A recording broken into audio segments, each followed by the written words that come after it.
Good morning and welcome to 2024. How nice to begin the new year with you here on 3+U. Certainly hope that you enjoyed your holiday season and that you feel nice and rested as we head into the new year with that clean slate. Our first guest would love to help you make 2024 your best year ever. She is Dr. Tamara Henderson, fairly new to Chattanooga, 2 or 3 years now, right? 3 years. 3 years. And she has a business, Scenic Therapy, where you specialize in mental health, anxiety, depression, PTSD, but you have a military background. You've worked quite a lot with military families. Yes, actually relocated to the Chattanooga area from Fort Bragg, North Carolina, where I really pretty much worked with military families, active duty military, as well as veterans. So, I mean, I think this time of year, we do have that clean slate, like I mentioned. And I think even in the best of situations, the January flats or, the kind of the letdown from the season can affect people's mental health. But it's kind of a time to be a little bit self-focused, is it not?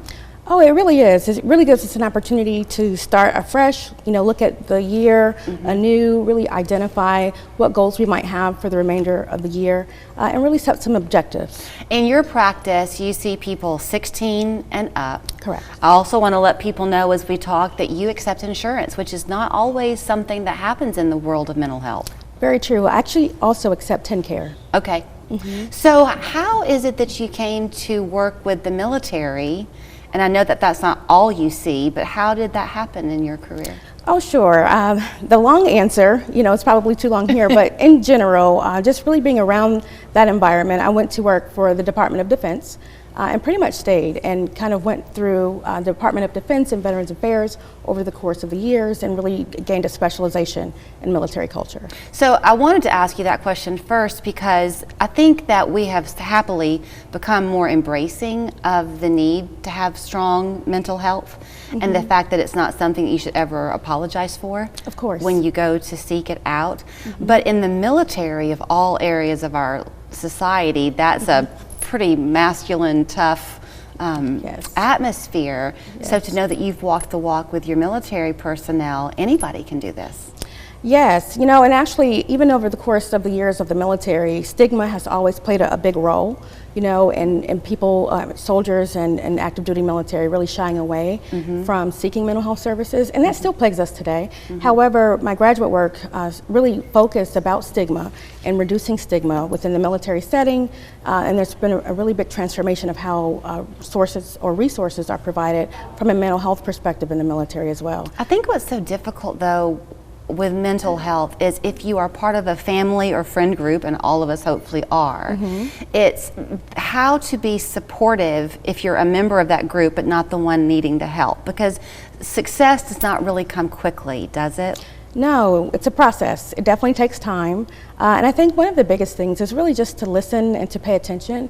And when you talk about being supportive, it's really just encouraging, right? Encouraging people to seek help or to connect with the local mental health provider and even their primary care provider. Now you have a kind of a connection on the primary care side. Yes, actually partner with Michelle Morris of Scenic City Wellness. And so that way I can provide mental health services within the primary care setting as well. You practice also after hours so that you know that people hopefully are working or have their kids in school or whatever. So you begin your day at 5 o'clock.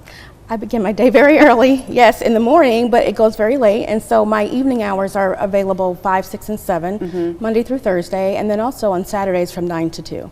So in terms of getting in to see you, I mean, I'm sure that just like gyms are going to be jam-packed right now, I'm sure that the mental health calls are going to come in a lot too. You do have a wait list, but you encourage people to get on it. Yes, although, you hear that term wait list, it's like, oh, I'm never going to get an appointment. That's not the case. Please do still contact. You can find me on Psychology Today. I have a website that will be shared here shortly as well. But just reach out, give us a call, leave a voicemail, and we will be back in touch with you and just get you on the wait list so that as those opportunities come up, we can move forward. I'm sure every case is its own because you want to see each of your clients as the individual that he or she is. But in terms of that initial appointment, if you have a family that is supportive, a spouse or kids or whatever, do you encourage them to come to at that first appointment? Is that helpful? It's really up to the individual. depending on their comfort level, that can always be helpful just because it sort of takes away some of the angst and provides that support for that initial appointment. But others just want to have that private time and space. Do people always know when they come to you why they're depressed? No. You know, oftentimes people say, I have a great life, you know, there's no reason for me to be depressed. And it really provides an opportunity for education, you know, what we call psychoeducation and understanding things such as depression. So just like with weight loss, I'll go with that one again, people kind of begin to have some success and then you plateau. Yes. Is the same true with your mental health, that you reach a point where then the work kind of becomes hard?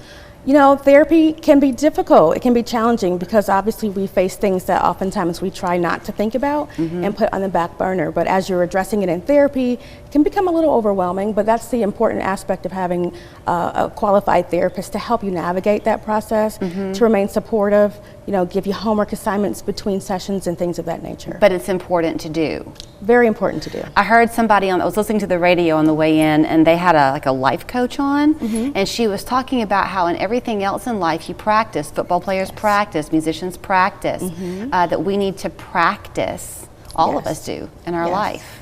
Very true. I think a lot of times we, you know, want to just kind of, one of the terminologies in military culture is suck it up, you know, and move on, and thinking that we can handle things on our own. And that's not necessarily the case. You know, having a trained therapist to really help you to move through the process and sort of connect the dots, you know, and make sense of things, but also help you to see alternative perspectives. Right.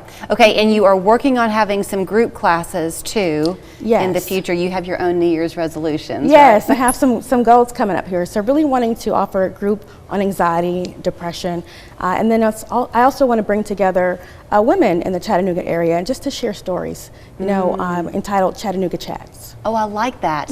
So if they call you at your office, brand new location on Lee Parkway, you've made it very inviting for people when they come in.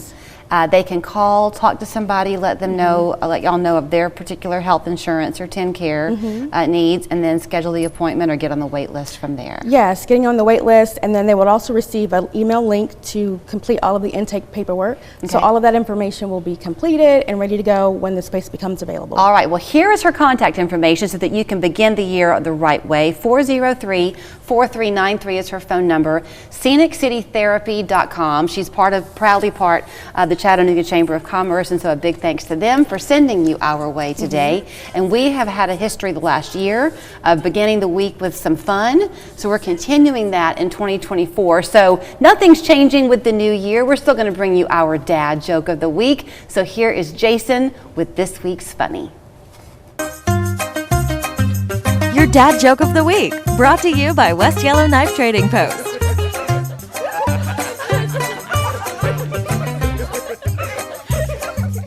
Hi there, welcome back to this week's installment of the Dad Joke of the Week. What type of magazines do cows read? Catalogs. What do you call a cow that eats your grass? A lawnmower. Thank you. Jason, come on, that was bad, really bad. Who writes these for you anyway, Greg? Anyway, for something good though, come to West Yellow Knife in Dalton. You better get it when you see it at the knife. Got remodeling on your mind, but your space is too cluttered to get it done? Call All About Storage Container Rental. Our 20-foot